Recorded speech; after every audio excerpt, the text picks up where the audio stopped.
نبی کی شان اقدس پہ فدا ہو نام مبارک ہو، زمانے بھر میں ممتاز و جدا ہو نام مبارک ہو۔ نبی کی شان اقدس پہ فدا ہو نام مبارک ہو، زمانے بھر میں ممتاز و جدا ہو نام مبارک ہو۔ اعوذ باللہ من الشیطان الرجیم، بسم اللہ الرحمن الرحیم۔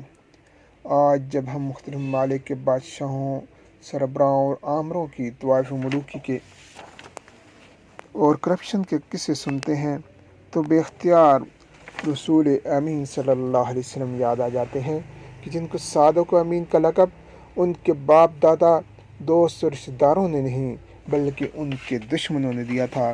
یہ وہ بچہ تھا کہ جسے باپ کا سایہ بھی نہ نصیب ہوا تھا اور وہ پیدائشی یتیم تھا۔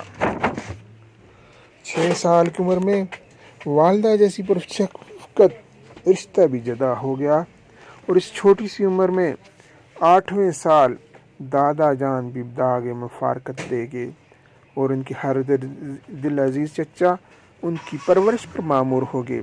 لیکن یہ باسعادت بچہ ایمان کی نعمت سے مالا مال تھا اور بددیانتی سے چھو کر بھی نہ گزری تھی۔ جوانی کے وہ لمحات کہ جب جذبات اپنی جوبن پر ہوتے ہیں، اس میں بھی امانت و دیانت اور صداقت و شرافت کا وہ استعارہ تھا، اور حال یہ تھا کہ دیہاتی ہو کے شہری، اجنبی ہو کے شناسا اور دوست ہو کے دشمن، سبھی اس کے پاس اپنی امانتیں، قیمتی امانتیں دل کھول کر اور آنکھیں بند کر کے جمع کراتے تھے، اور وہ ان کی حفاظت دل و جان سے کرتے تھے۔ یہی وجہ تھی کہ انہی دشمنوں نے انہیں صادق اور امین کا لقب دیا تھا۔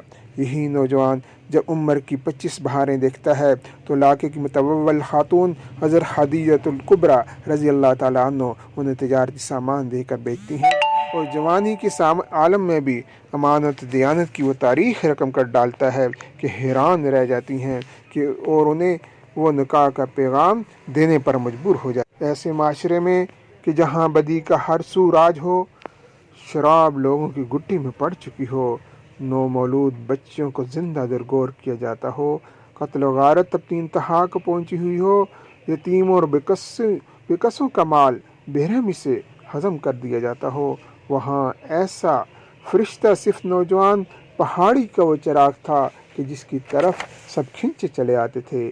جب حضور کریم صلی اللہ علیہ وسلم نے لوگوں کو دین کی دعوت دی تو ایسی سعید روح پر مکہ کی سرزمین تنگ کر دی گئی اور انہیں ہجرت پر مجبور کر دیا گیا، لیکن اس سے پہلے دشمن ننگی تلواریں سونتے ان کی حجرہ مبارک کے باہر کھڑا تھا۔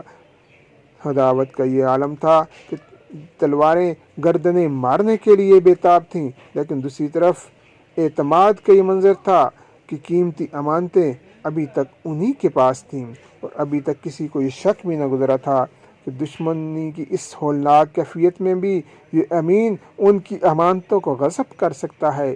لیکن انہوں نے ایک پائی بھی اپنے لیے جائز نہیں ٹھہرائی، بلکہ حضرت علی المرتضیٰ رضی اللہ تعالیٰ عنہ کے سپرد کر کے دشمنوں کے حصار سے باہر نکل آئے۔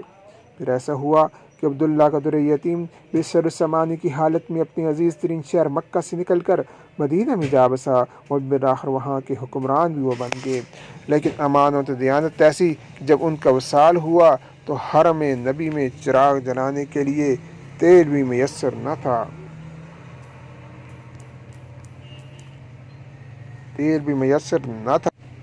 سادگی اور متانت ان کی طبیعت کا لازمی جزو تھی۔ ایسے وقت میں کہ جب آپ جزیرہ العرب کے حکمران بن گئے، لیکن آپ نے نہ تو زر و زمین اکٹھا کیا، نہ زمین اور جائیدادیں بنائیں، نہ اپنے احساسوں میں اضافہ کیا، اور حکمران بھی ایسے، نہ تو ان کے لیے کبھی ہٹو بچوں کی صدائیں ہوئیں، ان کے لیے کوئی تخت سجایا گیا، اور نہ ہی کوئی گدا بچھایا گیا۔ سلام اس پر کہ جس نے بے کسوں کی دستگیری کی، سلام اس پر کہ جس نے بادشاہی میں فقیری کی۔ حضرت عمر رضی اللہ تعالیٰ عنہ ایک بار آپ کی خدمت میں حاضر ہوئے۔ گھر کی حالت دیکھی کہ ایک کونے میں پانی کا مشکیزہ پڑا ہوا ہے، کھجوروں کے پتوں کی ایک چٹائی بچھی ہوئی کہ جس پر وہ ہستی تشریف فرما ہے کہ جن کے بارے میں فرمایا گیا کہ بعد از خدا بزرگ تو ہی قصہ مختصر۔ اور پھر اس چٹائی کے نشان سرور عالم صلی اللہ علیہ وسلم کے جسم پر ثبت ہیں۔ یہ عالم دیکھ کر حضرت عمر رضی اللہ تعالیٰ عنہ جیسے جلیل القدر صحابی بھی رو پڑے۔ انہوں نے عرض کیا کہ کیسر و کسرا تو دنیا کے خزانے لوٹیں اور ہم بے سر و سامانی کی زندگی گزاریں۔ آپ صلی اللہ علیہ وسلم نے فرمایا کہ کیا تمہیں پسند نہیں ہے کافر دنیا لے جائیں اور آخرت ہمارے حصے میں آئے؟ نہ تو آپ نے کبھی لالچ کیا، نہ تو کسی کا حق غصب کیا۔ آپ انتہائی دریا دل اور سخی تھے، دنیا بھر کے خزانے آپ کے قدموں میں ڈھیر تھے، لیکن آپ نے کبھی آنکھ اٹھا کر بھی ان کی طرف نہ دیکھا۔ آپ کے ہاں نہ تو کوئی پروٹوکول تھا، نہ شاہانہ کروفر۔ ایک موقع پر آپ صلی اللہ علیہ وسلم رات کو کروٹیں بدل رہے تھے اور نیند نہیں آ رہی تھی۔ ماجرا پوچھنے پر آپ نے بتایا کہ مال غنیمت کی تقسیم کرتے ہوئے ایک چھوٹی سی ٹکیا رہ گئی ہے۔ صبح آپ کو تب چین آیا کہ جب کہ وہ بھی تقسیم ہو چکی۔ اس طرح آپ کا کوئی نہ تو شاہی دسترخوان تھا کہ جس پر انواع و اقسام کے کھانے سکتے، بلکہ حال یہ تھا کہ کئی دن تک تو چولہے ٹھنڈے رہتے تھے، جبکہ آپ کا لباس انتہائی سادہ تھا جس پہ پیون لگے ہوئے تھے۔ گھر کے کام کاج کے لیے کوئی ملازم نہ تھا، گھر والوں کی کام کاج میں آپ خود اعانت کرتے اور مویشیوں کا دودھ بھی خود دوتے۔ آپ صلی اللہ علیہ وسلم کی پیاری بیٹی خاتون جنت حضرت فاطمہ رضی اللہ تعالیٰ عنہ نے آپ سے گھریلو خادمہ کا تقاضا کیا تو آپ نے صبر کی تلقین کی اور تسبیحات سکھاتے ہوئے کہا کہ یہ تمہارے لیے اس سے کہیں بہتر ہے۔ بیت المال سے نہ تو خود فائدہ اٹھاتے نہ دوسروں کو لینے دیتے تھے۔ بخاری شریف میں ہے کہ آپ صلی اللہ علیہ وسلم نے حضرت عبداللہ بن عطیہ کو بنی سلیم سے زکوٰۃ وصول کرنے کے لیے بھیجا۔ جب آپ نے حساب لیا تو وہ کہنے لگے یہ تو زکوٰۃ کا مال نہیں ہے اور یہ تو زکوٰۃ کا مال ہے ایک طرف، اور دوسری طرف یہ مجھے تحفے میں بھی کچھ چیزیں ملی ہیں۔ آپ نے فرمایا کہ اگر تو سچا ہے تو اپنے باپ کے گھر کیوں نہ بیٹھا رہا، پھر یہ تحفہ تم کو ملتا تو ہم بھی دیکھتے۔ پھر آپ نے خطبہ دیا جس کے آخر میں آپ نے فرمایا واللہ زکوٰۃ کے مال میں اگر کوئی شخص نہ حق لے گا تو قیامت کے دن اس کو لادے ہوئے آئے گا، سن لو میں اس کو پہچان لوں گا، کوئی تو اونٹ لے کر آئے گا، کوئی گائے لے کر آئے گا اور کوئی بکری لے کر آئے گا اور وہ آوازیں نکال رہے ہوں گے۔ آپ نے یہ فرمایا کہ جس میں امانت نہیں اس میں ایمان نہیں، اور جسے کسی آپ کا پاس نہیں اس کا کوئی دین نہیں۔ یہ تو ایسا دین ہے کہ جو کہ خائن کے ساتھ بھی خیانت نہیں کرنے دیتا۔ چنانچہ فرمایا گیا کہ جس شخص نے تجھے قابل اعتماد جان کر اپنی امانت تمہارے سپرد کی ہو اس کی امانت واپس کر دو، اور جو تم سے خیانت کرے تو تم سے خیانت کا معاملہ نہ کرو۔ آپ نے تنبیہ کرتے ہوئے فرمایا کہ جس کے پیٹ میں ایک لقمہ حرام کا ہوگا وہ جنت میں نہ جا سکے گا۔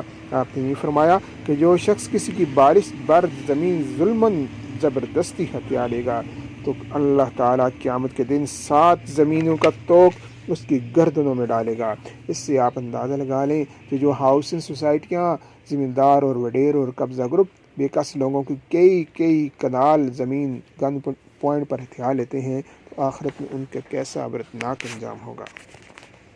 علیہ وسلم کا یہ بھی ارشاد، جب امانتیں نااہل لوگوں کے سپرد کی جائیں تو قیامت کا انتظار کرو۔ ریاست مدینہ ہمارے لیے رول ماڈل ہے۔ ایسا نظام لانے اور کرپشن فری پاکستان بنانے کے لیے ہمیں لامحالہ طور پر ایسے حکمران چاہیے ہوں گے جو کہ نبی اکرم صلی اللہ علیہ وسلم، رسول امین صلی اللہ علیہ وسلم کی اسوہ حسنہ کو مسئلہ راہ بنا لیں۔